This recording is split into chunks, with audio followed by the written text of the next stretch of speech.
let evil get the better of you, but instead overcome evil with good. Now, keep all of this in context. Keep all of this in the thought of Paul said, as if it's possible, as much as lieth within you. You know, I'm sure it's with Jesus, everything's perfectly possible. But in our process of growth as Christians, and it would be good if we were perfect at it. But let's just be honest, we're not always perfectly having the perfect capacity, but this is our goal. This is our goal. Paul says, if it be possible, as much as lieth within you, to do these things. Now, I know you like that so much, I want to read you another one. Philippians chapter 2, verse 3. I'm just talking about the difference in this new world order of things. And it affects our thinking to see this. Philippians chapter 2. And let's just begin reading, verse 3. This is what I want. Paul here is still on the same subject.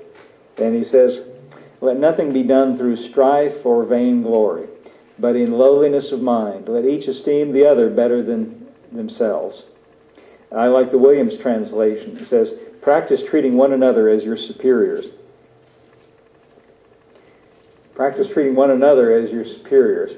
Now, I was talking about Facebook a while ago, and I'm sure you all know what that is. People post all these different things.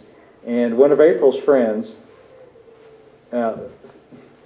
was reading and found this verse. And I laughed when I saw this. The only reason I'm telling you this is because it made me laugh. And this person found this verse. And even this translation I just read to you, the Williams translation says, I'm going to read it again, practice treating one another as your superiors. And this person put that verse in there and then said, I'm so glad when people find this out and begin to treat me as their superior. No. That's not the way you're supposed to apply it. You're not supposed to read that and say, I'll be glad if all of you get this down. You're supposed to apply it personally to yourself. And I couldn't tell if the person was being facetious or really meant it. I wasn't quite sure. But I like it so well when everybody understands this and begins to treat me as their superior. No. Paul is not saying, send this as a message to all your friends. He's saying, this is, you let your mind absorb this. Think about it, apply this to yourself. The next verse says, look not every man on his own things, but every man also on the things of others. Now that's a little awkward in the King James translation, but here's how Williams, I like the Williams translation. It's a pretty good translation if you can ever find it. Williams says, stop looking out for your own interests only, but practice looking out for the interests of others also. This is the very same thing that Jesus said when he said, whatever you would like done to you, take the initiative and do it for others. It's turning everything around backwards from the way the world would do it, and even from the way it was in Old Testament times. It's part of this new world order of things. Let's see, I got one more I want to read to you. This is in 1 Peter. You've all heard of 1 Peter 2:24, right? We quote that all the time. It says, by whose stripes we were healed. I quote it. The first part of the verse says, who bare in his body our own sins in his own body on the tree, that we being dead to sin should live unto righteousness, by whose stripes we're healed. That's the whole verse. That's a familiar verse. Everybody knows that. You know what it says right before that? This is kind of interesting. In 1 Peter chapter 2, he's giving instruction, kind of practical instructions based on these same lines, and it's very interesting to read. And I just want you to get the perspective of what Peter's saying here, because I think it will help us. 1 Peter chapter 2, and I want to begin reading verse 18. These are the verses just immediately prior to 1 Peter 2:24 that we just quoted a minute ago. Verse 18, he's like Paul talking to husbands and wives and masters and servants, and here he says something to servants, but I just want you to, don't just limit it to thinking of a person who's a servant. Think about the mindset that he's describing here. Servants, be subject to your masters with all fear, and not only to the good and gentle, but also to the froward. Now that word froward, that's not part of my vocabulary. I don't go around in my everyday life talking about somebody that's froward. I don't think I've ever said that word. It's never come out of my mouth except if I'm reading this verse. That's King James language from 400 years ago. We don't say froward. What it means is unfair. It means someone who is unfair. And so what he's saying here is, servants be subject to your masters with all fear. And he says not only when they're good and gentle, but even when they're unfair. See, that's not the way we think of things. We think, well, I'll get along as long as you're fair, but if you're unfair, well, I've got the right to be unfair to you. That's the law. That's eye for an eye and tooth for a tooth. Jesus said we're not living that way anymore, folks. We're part of a new order of things. Not only to the good and gentle. See, it would be easy to get along with people who are good and gentle. But when somebody's unfair, when somebody's unfair, we feel like, well, now I've got a license to, you're unfair to me, I'll be unfair to you. That's that old mindset. Now remember, Paul said, as much as lieth within you.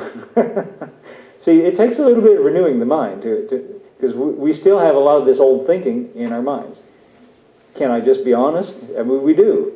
We have a lot of this old thinking that still is in our minds. But it keeps us living in that old life.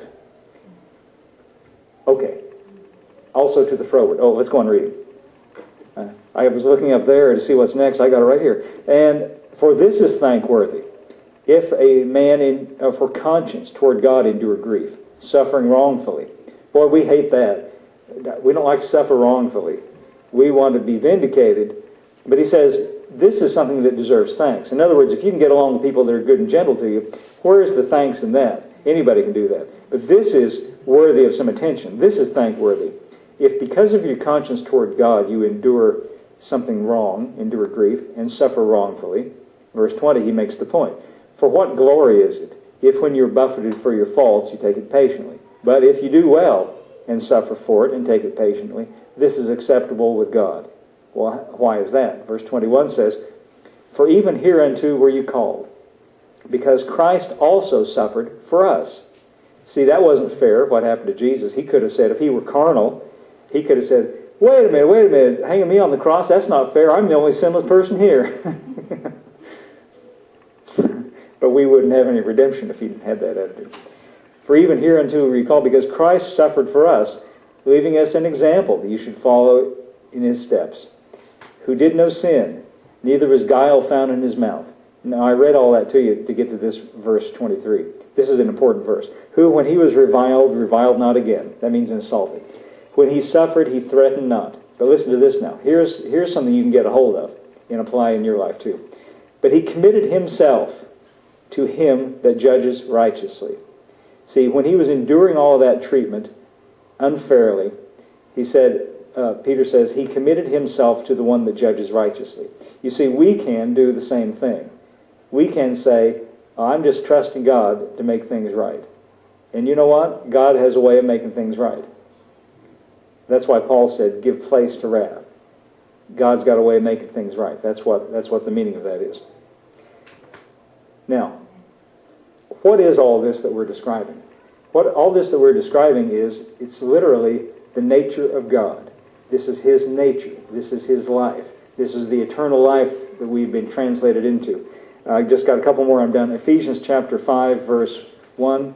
Look at what Paul says here in the light of what we've just been reading.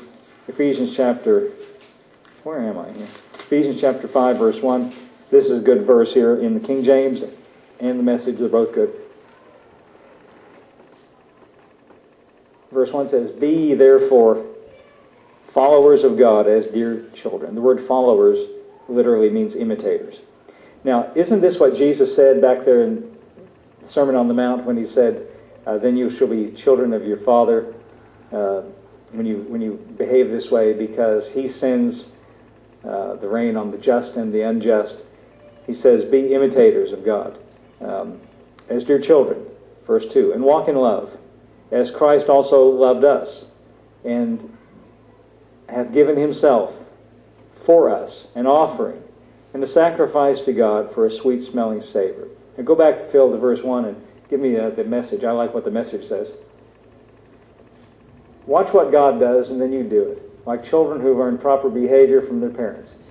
What he's saying here is look at God, look at his attitude, look at his life, look at the way he conducts things. Now see, don't look at the Old Testament, an eye for an eye and a tooth for a tooth. We're in a new order of things. Didn't Jesus say that?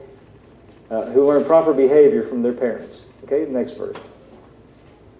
Mostly what God does is love you. I love that because it sort of intimates that that's what is on God's mind most of the time, is how much he loves you and what he can do for you. Keep company with him. Learn a life of love. Observe how Christ loved us. His love was not cautious.